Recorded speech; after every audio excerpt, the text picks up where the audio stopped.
That was my first Zoom bomb. That was for all the Zoom readings. That was it. It was bound to happen. Oh, Oh yeah.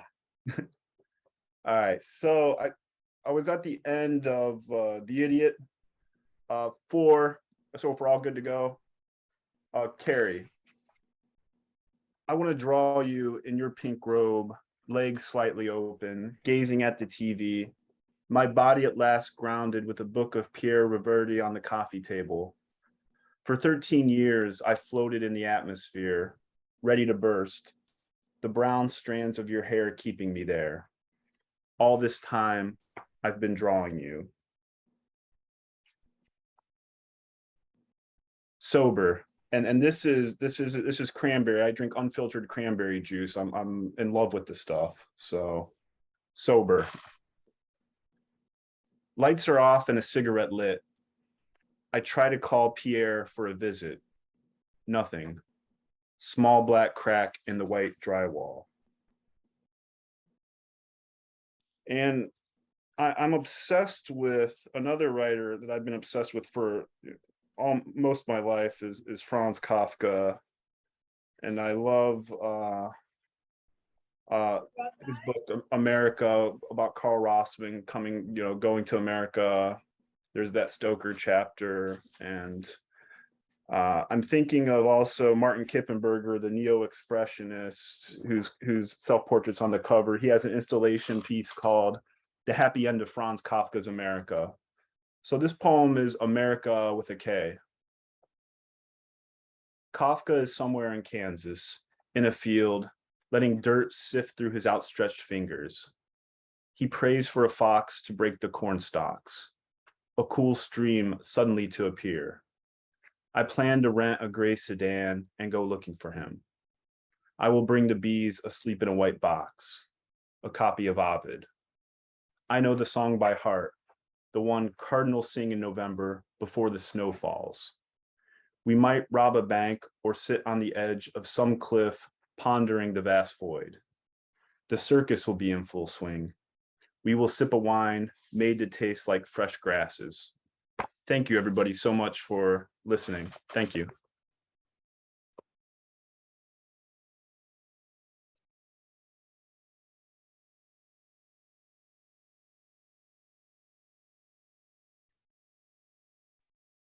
Excellent. Thank you, Charles. Thank you.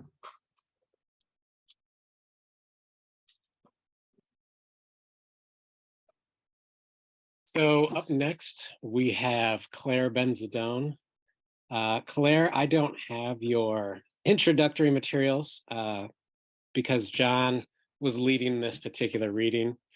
Do you want to introduce yourself to everyone?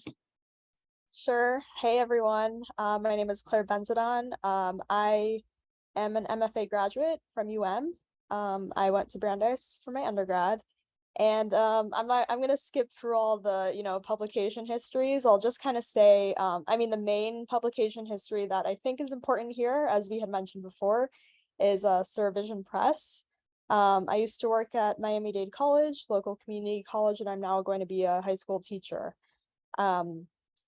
And so I want to thank John and everyone here at the One Week Critique, and also Charles Kell. It's really an honor to be here and to be in such a great community. I don't think there's a lot of surrealist poetry out there, or at least contemporary visions of it. And I really love also surrealism, because I don't think we take into account what surrealism is without the confessional. It's really important to kind of put those two together. I don't think it's contradictory, but John's interpretation, his essay that he wrote on confessionalism, is really beautiful and fascinating, and I'm always kind of drawn to that. So for the poems that I'm gonna be reading, I've been doing a lot of like prose poetry recently. So a lot of them kind of follow like very, I would say, imagistic, surreal. A lot of them have food imagery because that's kind of my obsession. I don't know if you all know, but I am obsessed with lemons and the moon and all other astrological signs and other foods. So I'm going to be kind of going through the different motions of transformation, whether it be through food. Sometimes a lot of my work focuses on family. So the first piece I'm going to be reading is called It's Like This. And this was inspired by a Kim Agenesio workshop. It's like this. Death is a caper, a bob. You keep twirling towards it until the blur of it becomes as drenched of flavor, as sweet as the ending ep. You are inside lemon sauce, swimming in piccata. No, you are sleeping in the lemon's mouth, gleaming with dream, saturated in the last magic. Death is like loving you, like popping an ollie over fire hydrants. I'm a kid watching how close my leg lands onto it, watching how near me and the exhilaration gets before I break down, tear open, splinter a soggy segment, puncture flotation and marinated capes, those that line the cracked crevices of an iced over lake, the abyss of you everywhere.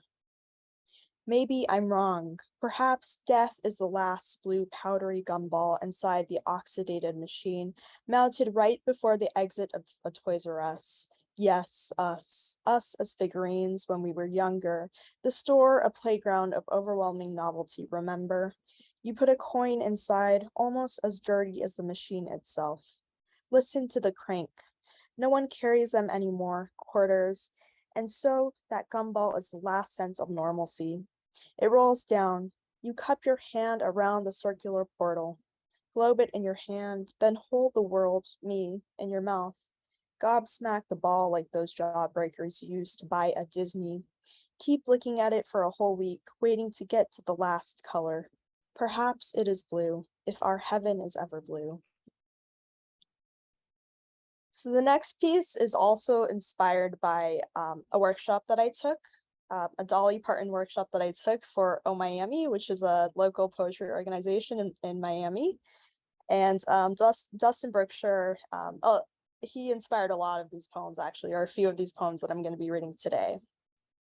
So this is titled Cyclical Juxtapositions. 1. A paperclip is like a hanger, a chain is like a tingling echo, a spring. It connects all together in a curl, a whirlwind. Paper clips are supposed to hold it all together, and yet they still pierce the wrist sometimes. When the end unbends, its moon loop points straight towards the salaffic vein. The remainder of hangers are similar. They always leave you baited with their curved-in hooks that always grab onto the worn shirt instead of the blouse it should be holding. Instead, that clothing item is falling off of the spun dumb contraption anyway. Tingling is the feeling of metal on your hands when static hits you hard. You hear it in your ears, again with the ears. Try to listen more carefully. Spiraling thoughts wind into spiral-bound notebooks.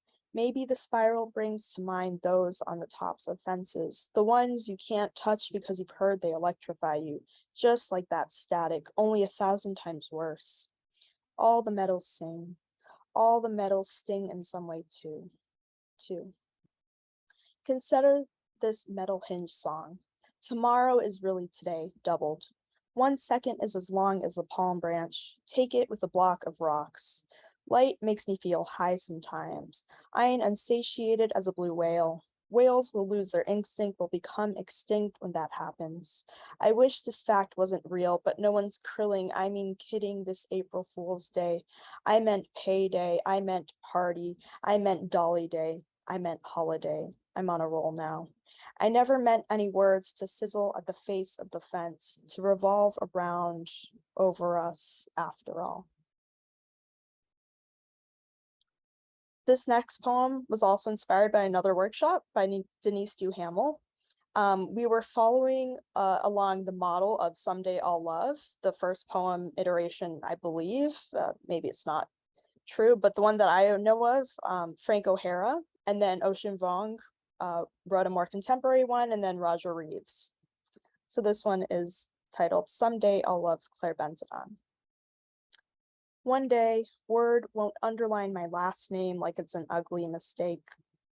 Someday, my name will be crafted out of clay and cursive, out of suns and dawns. Perhaps my name will roar like the wind. Let's change perspective. This woman will learn how to lie down without deliberating so much over her line breaks. Maybe one day her heart will stop being the capital, the core of her fear. Instead, she will be as cool as a feline. She will be able to feel longer than her exhale usually allows. Perhaps she will heal using hexes and X marks the success. You've got to let go of validation. Oh, you old soul. As much as this girl wants to be down with patriarchy, she still likes men. As much as she wants to break capitalism open, she still works until her job breaks her open. Clayre, wake up. You are too green to be so jaded. Wake up. Live, damn it. All right, so this next one is in a similar vein. This is more in poetry form. And I was again inspired by Dustin Brookshire. He actually invited me to write a poem on, or rather a blog piece or a poem on why I write. So I found a really fun way to go into this, because trying to write a blog piece, I think, is always more difficult because there's some sort of logic that comes with writing essays that takes a little bit more of a different, I guess, part of the brain that I'm used to it, but it's not as fun. So I challenged myself to write this poem based off of that prompt, why I write. This is why I write. I'm sorry for stealing from you, Paramore. Have you ever had the urge to bungee jump beneath stalactites and mine a word reflex out of the static? Have you ever eaten ice cream so rich with your hands because the cone dropped it wouldn't do anyway? You let out a longing so incredible it even scared yourself? I write because my head kept hanging from restless obsession, and then all the fuzzy cells left me, then transferred onto the notebook once. I write it, drew it out. Poetry is a lesson in illusions. For example, I startle in front of a blank page like SpongeBob, the trance of blankety, blankety, blank. Sometimes I forget how to write.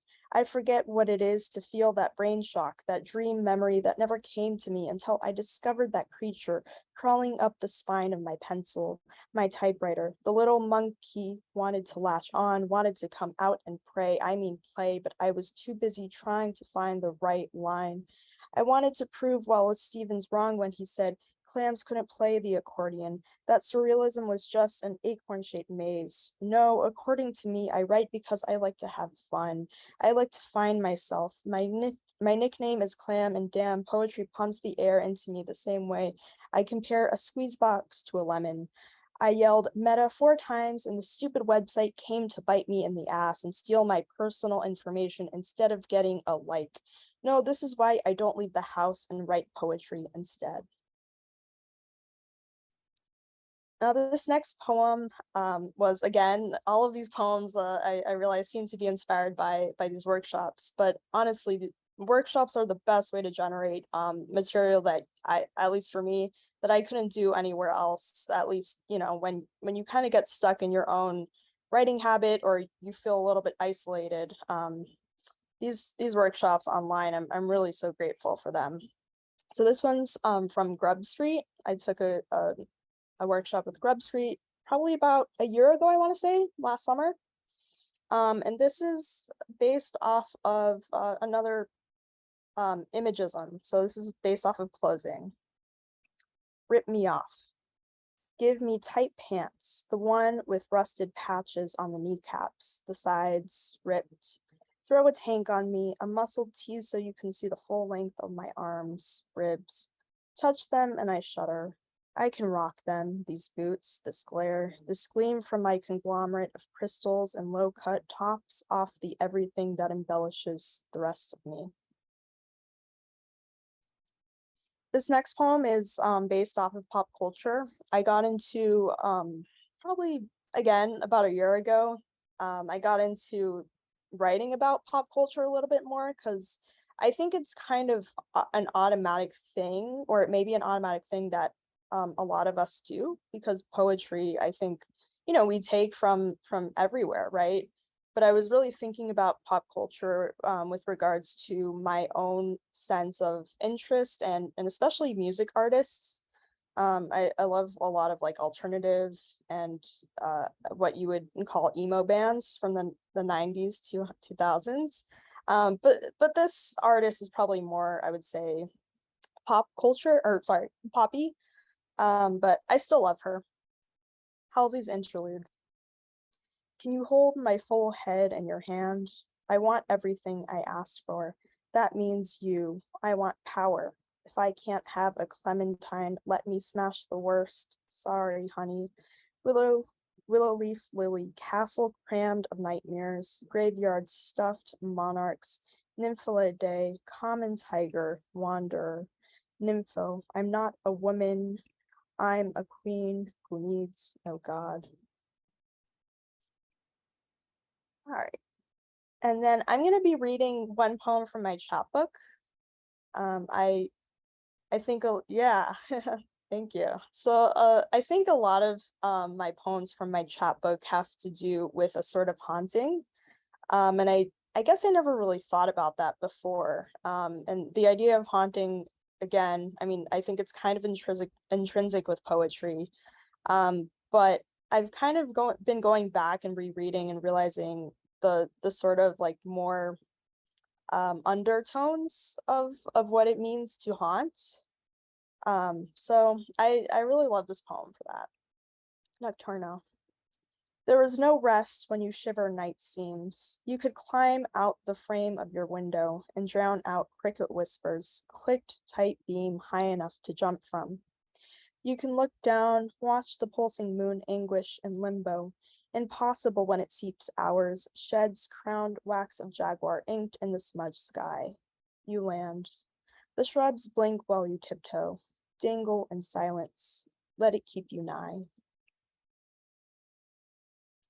The last poem I'm going to read is, again, like I said before, I'm going to be reading a lot about food, and my obsession right here is lemons. So this is kind of like, I would say, the crux of everything that I've collected into my manuscript in progress.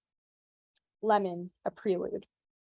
A lemon listens for when it's listless, a taste like a worthless hand-me-down, a suck the syrup out of pulp fiction or a lemon zappy type fanzine, where I sip and imbibe and draw and still wait for the sex to come seeping like a Sussex pond pudding oozing with sweat, suet, a whole sun in its middle. Thank you. Thank you, Claire. Well, thank you both, Claire and Charles, for reading.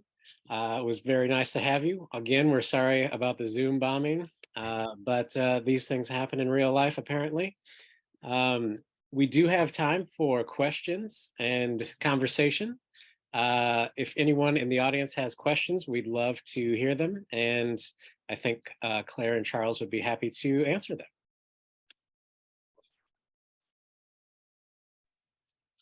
I have a question for Claire. Where do you find your workshops? Great question. So a lot of them, I was really lucky. Oh Miami, it's a local poetry community in the area, but they also have been doing a lot more Zoom stuff. So during April for National Poetry Month, at first they used to do every day different poetry workshops, especially during the pandemic. But I would say, yeah, just like local community organizations. A lot of times I find things through Instagram and Twitter. I'll just learn about something like the day of. A lot, I'm just really glad, like one of the good things about the pandemic is the accessibility of online free workshops. So I would just say, yeah, like I find a lot of things through my friends on Instagram, like learning about signing up for a class or a workshop. A lot of them are free. Thank you. Yeah. I have a question for Charles and Claire, and it was so good to hear both of your words on today. And again, sorry about that Zoom bombing. So Claire, one of the first few poems that I know you by are some centos that you sent to Fairy Tale Review for the gold issue about 2 years ago, 3 years ago. And that's where, you take all these lines from different poets and you weave it together. So I'm thinking, okay, we had Charles's work, which has a lot of the intertextuality and the high book culture. So Clayre, I come to know your work originally through that book culture. So I'm just wondering if we were to do this kind of crisscross, Charles, how could you talk about if there are pop culture areas in your work? And Clayre, if you could talk about if there are other, aside from those, the Centos Epet Fairy Tale Review in the gold issue, if there are other moments where book culture has influenced your work. Clayre, do you want to go or do you want me to go or? I can go first. Okay, yeah, I'll follow you. Yeah, that's a great question. I think it's a difficult, complicated one. I think when I submitted those poems to you, and I'm still really glad and honored, and I love those poems a lot because that's where I really figured out what a cento is. Kind of taking from, I mean, Audrey Rich, Plath, and Sexton are kind of like my, like iconic, like if we're going into pop culture, slash, I want to put it into air quotes, like I guess more literary culture. I would say they're kind of like my starting points to where I really figured out, where do I want to look back on. Those are the poets that I come back to often when I'm reading. Louise Glick is another poet, Averno. Every time I'm I'm in a mood, I go back to that book because it makes me feel less alone. So when it comes to more of like that book culture, I would say that, like when we're learning about the more like pop culture, like the personalities of Sexton, right? Plath, like how did they interact? I love learning about that, or kind of imagining what that would look like in my head. Going to pop culture, more of the like outside of the literary scene, I think it took me a while to get to that point to really focus on that, because I kind of shunned it away and considered it to be kind of like nostalgic, like I'm too old for this kind of stuff. But I realized when I started writing about it, and it was harder to do because of that, I found a lot of work that I can kind of play around with and really go back to and figure out why haven't I written about that? That's the first question that I ask myself, but also like finding the comfort in that without feeling so ashamed, or like, kind of just separating myself from the audience a little bit more. And that's something that I'm still working on. When I kind of got away from that mindset, I really was able to generate more of the pop culture richness from that. I think for me, I mean, there's the Rolling Stones threads through a lot of my work, and the pop culture comes through with classic rock, the Iggy Pop, the Idiot, and it's just listening to what you said, Clayre. I'll hear a band from the 90s and like Jane's Addiction, or even I think of Johnny Marr constantly in the Old Smiths, and I'm just transported back. It doesn't, other than some of the classic rock references, it doesn't really thread. I mean, I guess it does through my work when I'm in unconscious ways. But I'm an omnivorous. I'm a voracious consumer of high culture, as high as it gets and as low as it gets, because I love some low culture stuff too. We watch our reality, everything, sports, reality shows, and then I got Proust over, so it's everything. I want, too much is almost enough is my motto. I want to devour everything. So, and pop culture is there as well. Just being in tune to, just we watch, my wife and I, she's out, we watch a lot of bad TV together. We just gobble it up. We love every moment of it. But in my work, I had someone ask me about Cage, what's like the soundtrack to a book, and I've thought of it, but for me, it's some of those old Stone songs, Beggar's Banquet, that I mentioned in a poem here. That's classic rock, and the 80s, the synth heavy music in the 90s. When I hear one of those songs, I'm just transported back 30 years ago instantly. 30, 40 years ago. Yeah, 35. Other questions from the audience? I have one, if it's okay, if I may put it out there. So we have the SurVision books commonalities, and we did talk a little bit earlier about surrealism, and I'm always thinking pedagogically as far as how you might introduce, say, undergraduates or even older high school students to surrealism. And what I've been talking about with my students this summer, you know, they've read Harriet Mullen's Any Lit, which has these amazing juxtapositions. You have these highfalutin words. You've got ukulele, meiosis, Micronesia. It's just gorgeous to the ears and in the surrealist aspects. And I've also been recommending Will Alexander and Joelle McSweeney. But who are some of your foundational surrealist poets, and how might you spin that off into advice for people who are looking to construct a surrealism unit in their poetry classes?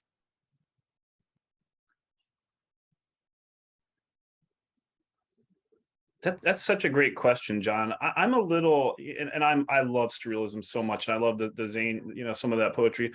I'm a little slow to introduce it in the class because so many students are just new to poetry, and a lot of times I think a good foothold into poetry for new folks is narrative poems that deal with family, because no matter where we're from, what our backgrounds, we all can kind of identify.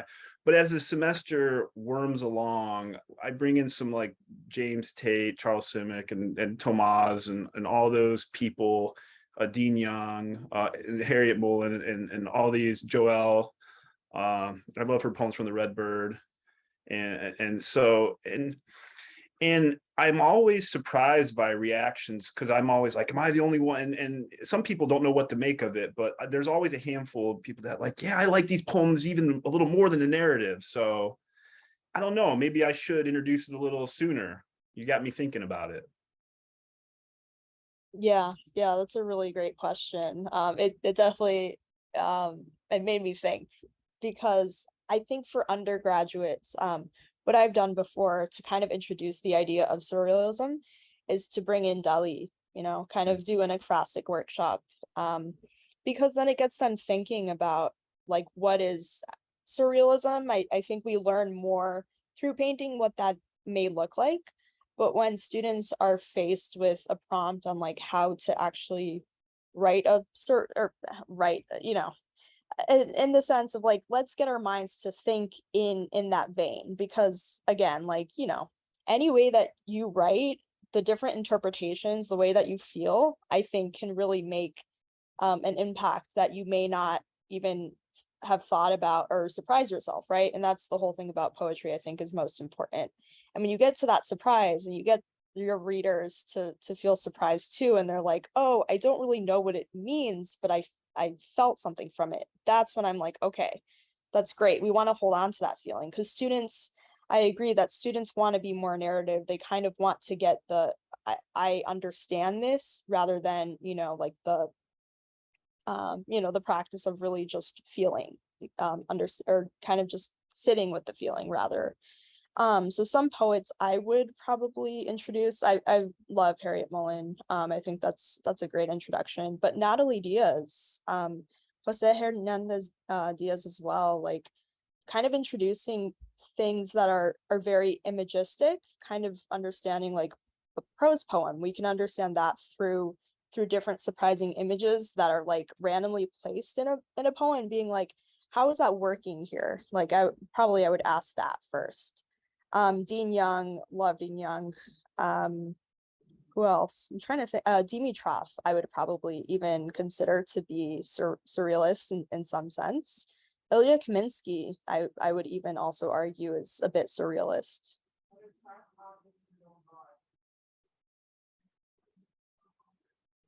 So I have a question myself for both of you. Charles is somewhat obsessed with masks, and Clayre with food, lemons in particular, I hear. And you talked about haunting as well. what haunts you and why it haunts you. I'm interested in thinking about surrealism and the juxtaposition or contradiction, maybe, between horror and playfulness / comedy. How do you find that operating in your own work or other people's work, specifically surrealist work? That's a hard question. I like it though. I like it a lot. Well, I'll just say that like I love horror movies, so like that's kind of always been a part of my life. Like my dad and I, we used to watch horror movies a lot, so that's kind of like my comfort in a weird way. So I think when we're putting those two juxtapositions together, I can really play with the light and the horror together because that makes sense to me. Some poets that I would say do that again, Ilya Kaminsky, that's why I brought him in.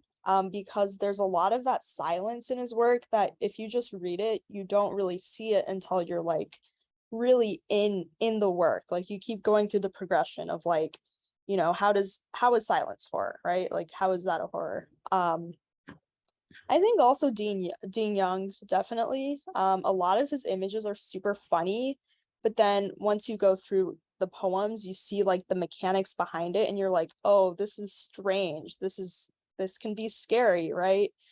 So I think a lot of times when it comes to like images, how we distort, whether it be like an image or like an actual object in poetry, getting to really like mess with it in a way that whether it be sensation or like the actual language of it, playing around with that, I think could really make it like scary in a strange sense.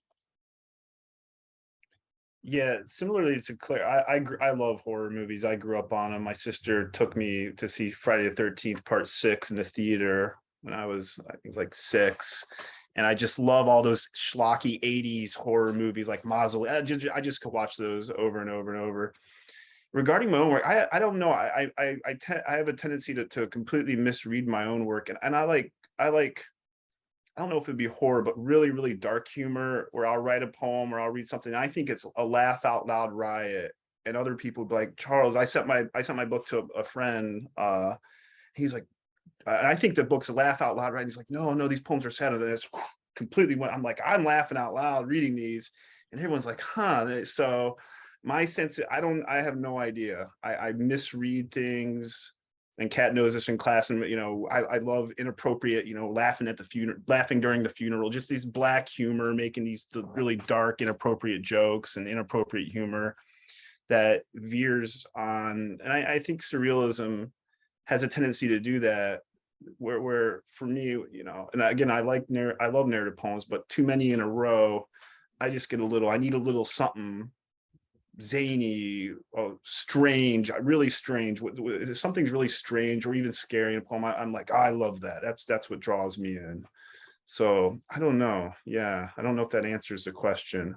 I'm constantly misreading and miswriting my own poems, and oh well.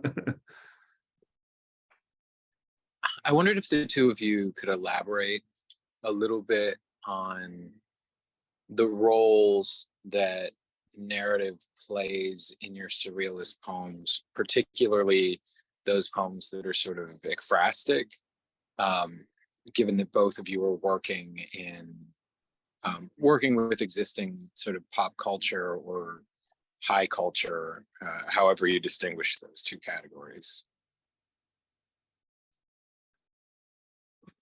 For me, for ekphrastic poems to be interesting, it's not just describing the piece of art as an observer. There's this interaction with it that I think veers. I don't know. It walks the fine line of surrealism and narrative. Again, I think it goes back to a story I tell. When I first started writing poems, they were all these just word soup juxtapositions trying to sound smart. And I had two of my close friends, Peter Cavino and Timothy Liu, were like, damn it, Charles, write something with feeling.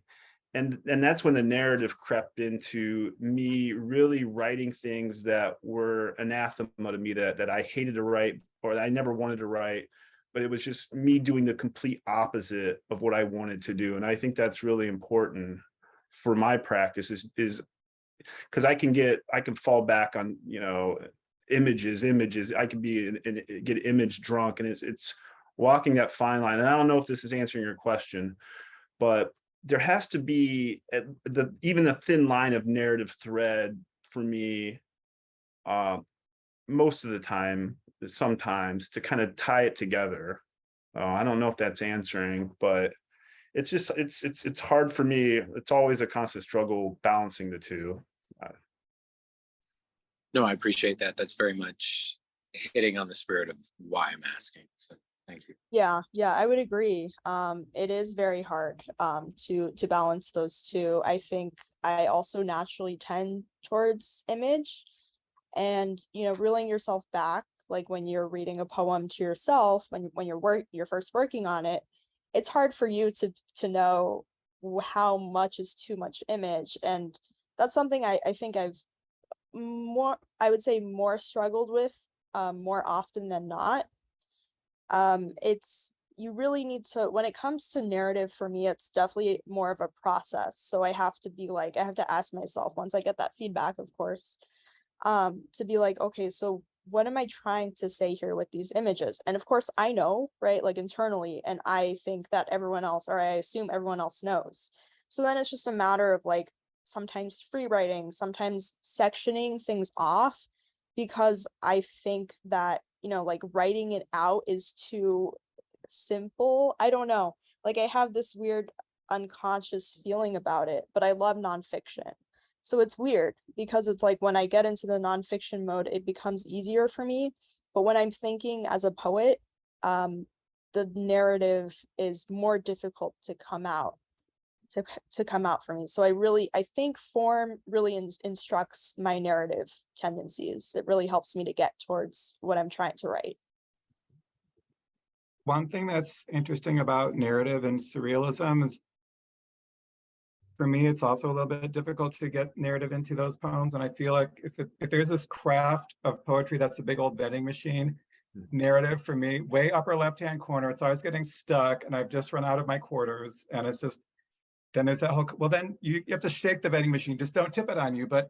And I think that's where you can, because there is that risk in shaking the vending machine. So risk allows me to get narrative in easier. How do both of you feel about risk elements in your poetry, and what for you qualifies as a higher stakes poem? For me, it would be putting something in a poem that I don't want to tell anybody and haven't told people. And then when they ask me if it's true, I'll lie. So I don't know. Or I gotta be quiet, I guess. I don't know. No, I don't know. Yeah, like writing, and it came from Tim Liu and Peter writing the very thing that was the complete opposite what I would ever tell anyone, perhaps, that I wouldn't even tell the good old therapist or whatever. I don't know. But then balancing that narrative with surrealist to shape it, because it's not, it's not the poem, it's not a damn diary entry, right? It's not, how do I make it? And I agree 100% with Clayre. It's the form and structure and paring away. I'm working on a poem now. It's just this prosaic narrative mess. I'm like, you gotta just pare it away for me, and that's one thing I do. Yeah, I would agree that content for me, it would be the risk a lot of times, because I'm really glad to play with form. Like I think I'll do that too much. Again, coming back to that, the idea of the surrealist kind of going a little too far. But when I get to play with parentheticals or punctuation, or including like really weird words, that's where I feel like it's the good and the bad, right? Like if I add too much of it, the actual content, it becomes not not as clear because I'm trying to like hide it behind all these other things. So when the content finally comes in a clearer way, that scares me because yeah, I mean, there are some things that even when I write it down, there's the persona, and when I read it out loud or I send it to publication, whether it's true or not, I still get that feeling of like my heart, kind of racing. That never goes away. I thought it would, but yeah, it's difficult. Yeah, I think Alex makes a great point in the, the Rimbaud I is the other, right? I'm not the speaker of our poems. Even if we are there's these speakers, we're various personas, people's the mask behind another mask is another mask, and so on and so forth. Yeah, absolutely. John, perhaps you would like to wrap this up?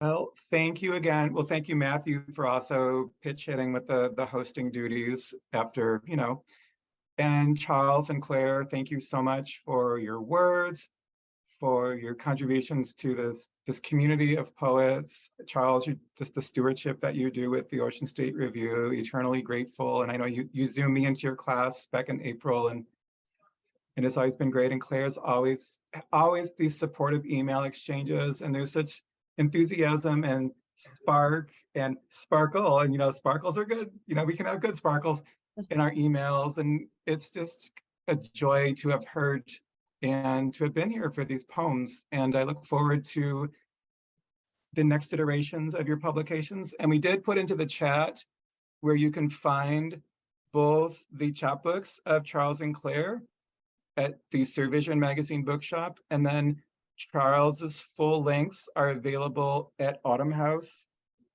right here. Thank you, everybody, for coming and making this a wonderful event. Have a great summer and just write lots of poems and go poetry community. Thank you all. This was amazing. Thank you, everyone, for coming. It was wonderful. Thank you, Clayre. Thank you, Charles and John, and Matthew, and everyone.